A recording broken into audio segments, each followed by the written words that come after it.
Dugana. Kana jechuun jireenya dhugaa jiraachuudha.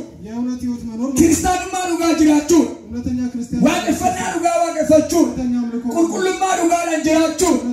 Dhugaadhaan Waaqayyoon tajaajiluudha. Dhugaadhaan Waaqayyoon gammachiisuudha. Dhugaadhaan hin jiraannu taanaan jireenya sobaa jiraanna.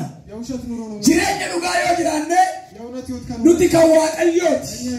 Jireenya sobaa yoo jiraanne immoo nuti kan seexanaati. Sababbiin isaatiiyyuu abbaan dhugaa Yesuus Kiristoos.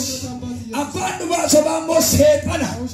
Akka keessa mirgaa ol kaasaa ani kan dhugichaati jedhaa iyyaati. Dabalaa ani kan dhugichaati jedhaa iyyaati.